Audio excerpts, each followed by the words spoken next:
Hello everyone. If y'all are new to the channel, welcome to the channel. However, I recommend that you watch my previous flight report because on this flight report, I will explain to you how I was wrong about American Airlines and how they're not worth it anymore. So let's begin. On today's flight, we're flying on the 777-200ER on American Airlines Flight 193 from Barcelona to Dallas Fort Worth. We're delayed 1 hour. However, this gave us extra time to sleep in and get ready for the flight.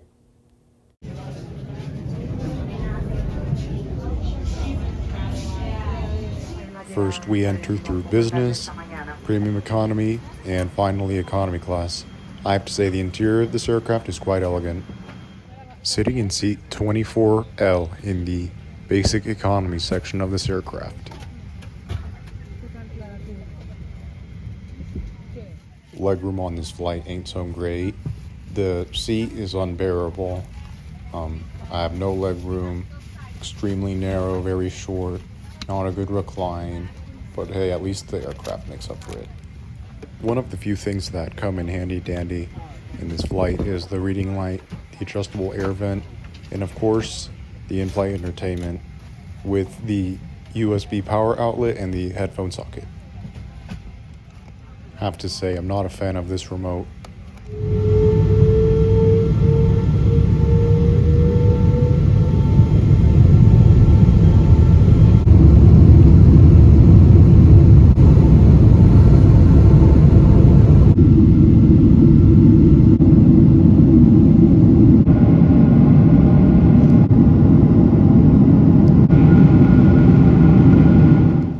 At this point, they dimmed the cabin lights and changed the mood lights, indicating that meal service was soon to come. For meal service, there came with two options, chicken or pasta. I opted for the chicken dish and it was pretty good.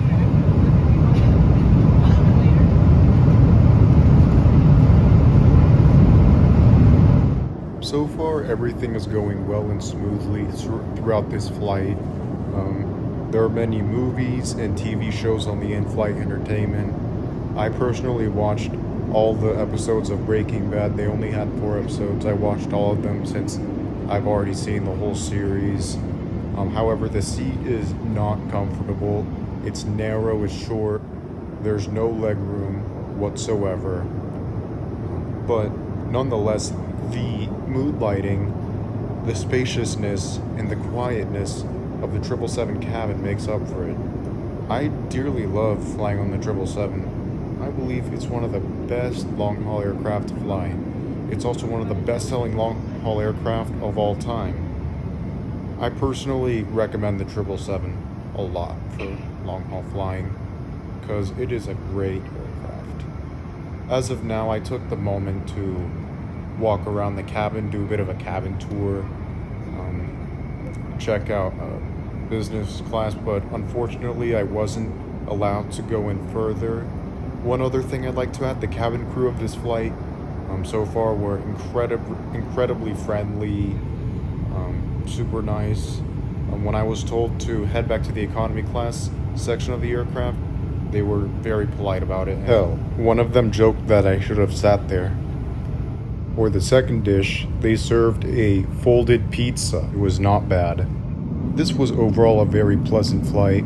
Cabin crew, 5 out of 5. Seat, 2 out of 5. Aircraft, 6 out of 5. One thing that also stunned me about the 777 was how wide the cabin was.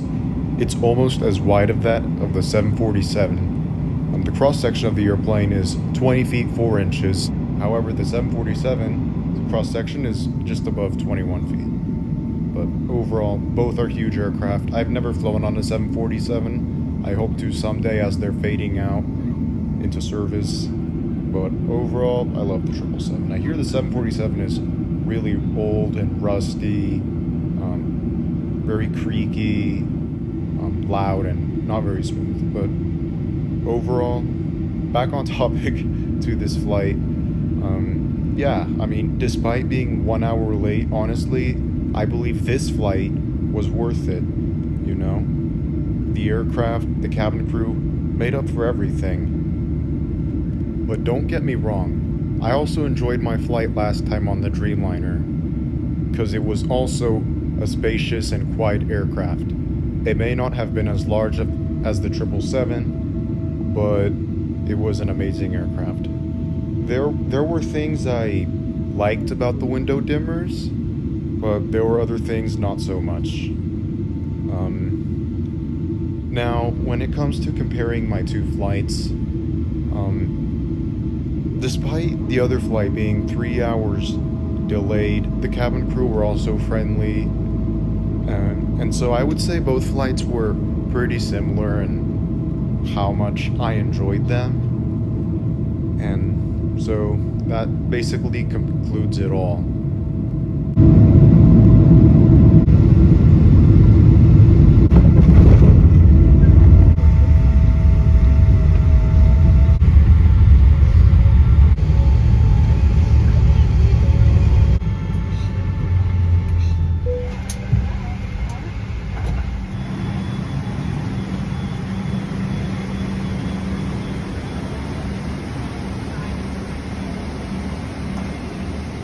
Flight time was overall 10 hours and 42 minutes, which of course landed 1 hour and 8 minutes late.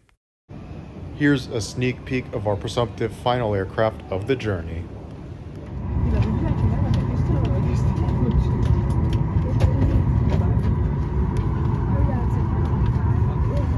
One thing I couldn't help but notice on the American Airlines fleet is that the legroom tends to be better on their narrow-body aircraft than their wide-body aircraft, because I also had better legroom on the A321neo than the Dreamliner on my previous journey. Not only do they have more legroom, but the seats are taller, wider, and overall larger. I believe they're more comfortable. Here's a phone holder, in case you didn't know.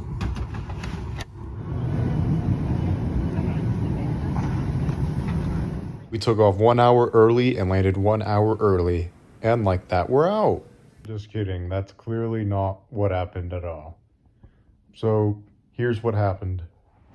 We board the aircraft, and everything goes as usual, except there comes a point where one of the ground vehicles intended to load luggage onto the cargo compartment of the aircraft hit and scratched the cargo door.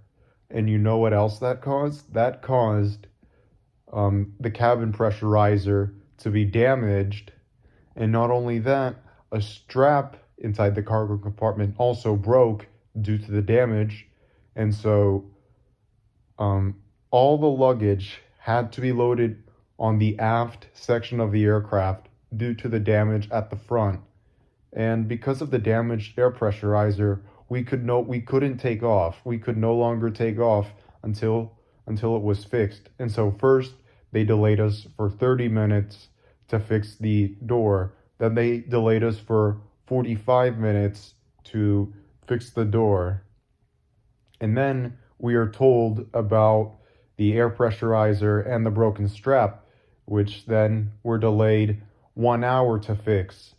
And by that point, the flight gets so delayed that the cabin crew and the flight crew and the ground crew had to be on timeout because of the massive delay. And due to FAA regulations, should a flight be delayed for so long, the cabin crew, the flight crew, are obligated to be on timeout for, I suppose, safety reasons. And however, there was a point in the flight where they gave us two options. Should we exit the plane and move around the airport, we would have to come back quickly because the gate would not announce when the aircraft would hypothetically leave. So if I were to leave the plane, I would have to come back as soon as possible because they would not announce when they would close the door, and I could have missed my flight. So the majority of passengers on board stayed in the plane. So yeah. Also, I believe the captain did not handle things very professionally. He was obviously trying very hard to be funny, but he wasn't. He kept constantly bringing up to post our delay on social media and send it to American Airlines or something like that, saying, why is American Airlines so bad? The captain was obviously a tryhard. He wasn't funny. If anything, he was increasing my anxiety. He was increasing my mother's anxiety as I traveled with her. But I guess for everyone else, he was just funny. But overall, I did not like the captain. I mean, I like a captain that is serious and that knows what he actually says and that doesn't terrify the passengers. And so we get so delayed that we all passengers are obligated to deboard the aircraft, and the flight is now delayed until 5 in the morning. That is an 8-hour and 20-minute delay, all because a ground crew member hit the door of our plane, all because he or she wasn't being careful enough and hit the door, which caused damage, which then caused damage to this, damage to that, like as if it were a domino effect. And so everyone is obviously scrambling. We're all pissed. We're all frustrated. The majority of folks just book it to a hotel and like fly the next day. But because things were so last minute and because we wanted to get home as soon as possible, we just waited until 5 in the morning. I couldn't sleep at the airport. It was way too uncomfortable. Personally, I think American airports are disgusting because the floors are made of mat and carpet is, I meant to say carpet. Carpet is a lot harder to clean. There's lots of gum stuck underneath the seats. You know, carpet floor gets dirty really easily. Unlike European airports, everything is tile, which is clean, elegant, and overall more modern looking. But that's not the point. The point is I couldn't sleep at the airport. My mom and sisters were somehow able to get sleep. I couldn't sleep. I walked around, and eventually at 4 in the morning, we were relocated to a different gate and assigned to a different aircraft, and our flight was assigned to a different flight crew and a different cabin crew. And so at 4:30, we board our aircraft. We are, however, delayed for 10 minutes. And of course, I was like, oh no, things better not go south again. No pun intended. And so, but everything went well on that flight. You know, the flight basically took off on time and landed on time. It was, however, a bit of a long taxi back in Bergstrom International because the airport is expanding so much that so much aircraft are parking that they have to remove some aircraft for our aircraft to park. But overall, yeah, that is basically what happened. And yeah, honestly, that was a hell of a delay. I mean, I don't know what I would have done had I been flying by myself. But yeah, I was not expecting that.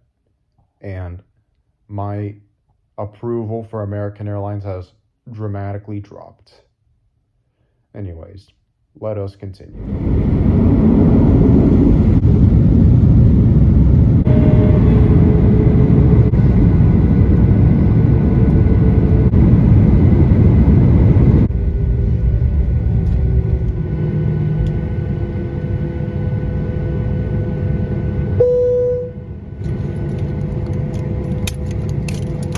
Flight attendants verifying this time door. Stand by for all calls.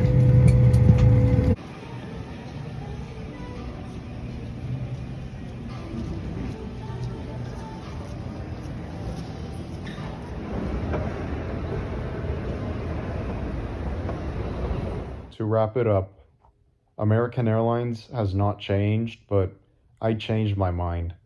I frankly would not recommend flying with American, especially if you're a frequent flyer.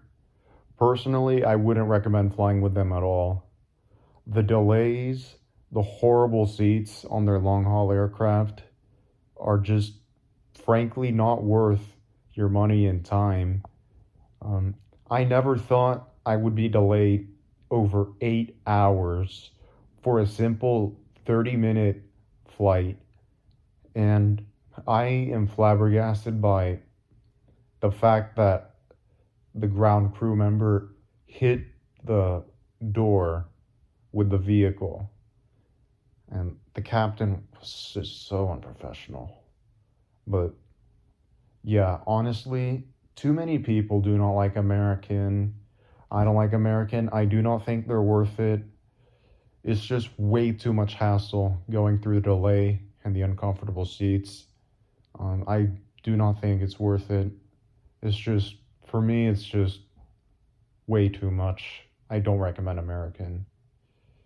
And yeah, that's pretty much all there is to say.